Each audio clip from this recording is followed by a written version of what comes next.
स्वागत है आपका अपने YouTube चैनल में। शिक्षा रोजगार से जुड़ी बड़ी खबरों के लिए चैनल को सब्सक्राइब कीजिए, लाइक कीजिए, कमेंट कीजिए, शेयर कीजिए।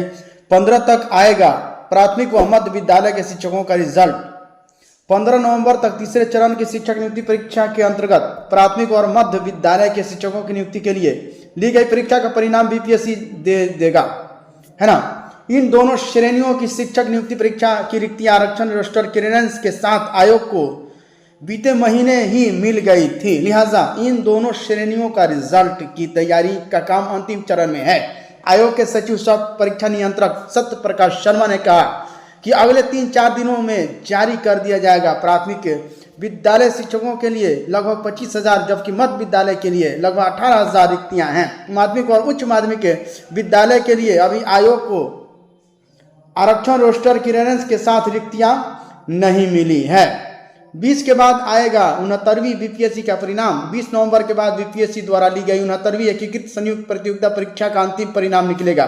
सोमवार से आयोग साक्षात्कार, है ना, में शामिल दिव्यांग अभ्यर्थियों का मेडिकल टेस्ट शुरू करवाएगा, जो 2 चरणों में होगा। 22 जनवरी से फौकानिया की परीक्षा। बिहार मदरसा एजुकेशन बोर्ड की ओर से फौकानिया मैट्रिक के और मौलवी इंटर के सभी संकायों के विद्यार्थियों को परीक्षा 22 जनवरी से शुरू की जाएगी। बोर्ड ने परीक्षा शेड्यूल जारी कर दिया है। फौकानिया और मौलवी की परीक्षा 28 जनवरी तक आयोजित की जाएगी। वहीं मौलवी साइंस, कॉमर्स और इस्लामियात की परीक्षा 27 जनवरी तक आयोजित की जाएगी। परीक्षा 2 पालियों में होगी। पहली पाली की परीक्षा सुबह 8:45 से 12 बजे तक होगी। दूसरी पाली की परीक्षा 1:45 से 5 बजे तक होगी। परीक्षा के प्रश्न पत्र पढ़ने के लिए विद्यार्थियों को 15 मिनट का अतिरिक्त समय दिया जाएगा। इसके अलावा फौकानिया के विद्यार्थियों की प्रैक्टिकल परीक्षा 2 फरवरी और मौलवी की प्रैक्टिकल परीक्षा 4 फरवरी को होगी। 25 से मंत्री विधायकों के आवास का शिक्षक करेंगे घेराव।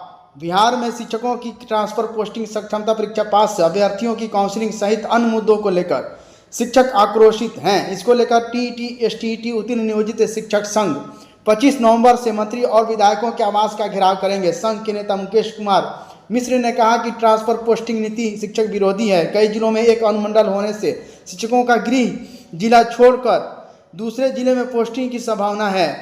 इसके साथ साथ जो है ऑप्शन उसमें आ रहा है, ससुराल वाला अनुमंडल को छोड़ देना है, जिस स्कूल में पोस्टेड है उस अनुमंडल को छोड़ना है, और जो आपका होम अनुमंडल है उसको छोड़कर 3 अनुमंडल छोड़कर आपको दूसरा ऑप्शन देना है। ये सबसे बड़ी परेशानी। इसके अलावा पति पत्नी की अलग अलग जगह पोस्टिंग से दोनों को परेशानी होगी। इससे छात्रों की पढ़ाई भी बाधित होगी। ऐसे में शिक्षकों की उनके गृह पंचायत के आसपास ही पोस्टिंग करनी चाहिए। इससे शिक्षक अधिक से अधिक समय स्कूल को दे सकेंगे। एमडी एमएस जैसी मेडिकल पीजी सीटों पर होगा नामांकन। अभ्यर्थियों को 17 तक विकल्प भरने का मौका। पहला चरण 17 नवंबर तक होगा पंजीकरण, है ना। नीट पीजी काउंसिलिंग पंजीकरण की अंतिम तिथि 17 नवंबर, विकल्प भरने और लॉग करने की तिथि 8 से 17 नवंबर तक। सीट आवंटन प्रोसेसिंग 18 से 19 नवंबर तक। सीट आवंटन परिणाम 20 नवंबर तक। दाखिला एवं पोस्टिंग रिपोर्टिंग तिथि 21 से 27 नवंबर। दूसरा चरण 12 दिसंबर को। सीट आवंटन यूजीसी नेट पीजी 2024 काउंसिलिंग पंजीकरण तिथि 4 से 9 दिसंबर तक विकल्प भरने का और लॉग करने की तिथि 5 से 9 दिसंबर। सीट अलॉटमेंट प्रोसेसिंग 10 से 11 दिसंबर तक। सीट आवंटन परिणाम 12 दिसंबर तक। प्रवेश एवं रिपोर्टिंग तिथि 13 से 20 दिसंबर तक है। तीसरा चरण 2 से 3 जनवरी को सीट आवंटन प्रक्रिया। नीट पीजी 2024 काउंसिलिंग पंजीकरण 26 दिसंबर से 1 जनवरी 2025 तक। विकल्प भरने और लॉग करने की तिथि 27 दिसंबर से 1 जनवरी 2025। सीट अलॉटमेंट प्रोसेसिंग 2 से 3 जनवरी 2025 तक। सीट आवंटन परिणाम 4 जनवरी से 2025 तक। 4 जनवरी 2025 तक। प्रवेश एवं पोस्टिंग तिथि 6 जनवरी से 13 जनवरी 2025 तक है।